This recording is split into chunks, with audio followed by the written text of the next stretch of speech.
Thank you, kuya.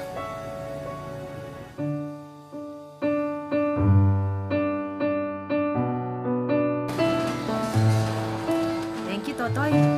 Thank you, Totoy. Thank you, ate. Thank you, ate. Thank you, boss. Morning. Thank you, boss. Si Totoy, pag naano namin yan, siyempre, pag nag-grocery kami, usually doon kami talaga pumipila sa kanya kasi napakamasiyahin ng tao.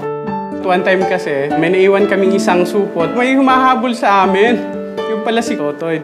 Si ate kasi, kakaiba yung pagbati niya sa'yo. Alam natin, napaka-traffic. Pero pagpasok mo pa lang sa parking lot, sobrang nakangiti.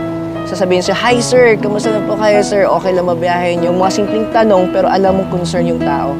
Yung sinasakyan kong van, madalas ko siya nasasakyan. Kaya ako gusto sa kanya kasi alam ko kay kuya na ingat ako. Okay siya makipag-usap, hindi yung tinatrato kanyang customer, trato kanyang kaibigan. Yung kasing guard dito sa condominium namin, boss ang tawag sa kanya, nakakatuwa lang siya. Araw-araw, wala siyang mintes na bumabati sa akin. Meron isang beses galing sa gimikan, so parang napainom. Hindi ko na alam kung paano ba ako nakaakyat.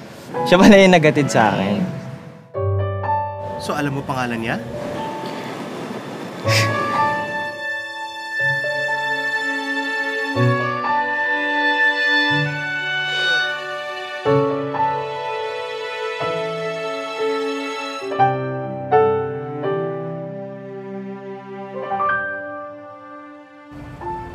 Salamat, ate.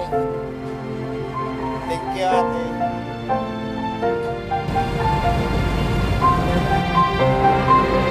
Thank you, Jollibee! Paano mo po nalaman yung pangalan ko?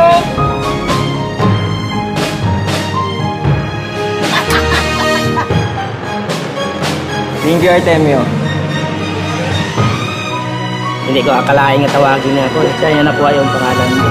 Masasaya na ako sa tawagin nila yung tunay ko na pangalan. Asawa ko, hindi naman lang pumatawag sa pangalan ko. Kuya Ronilio, maraming salamat.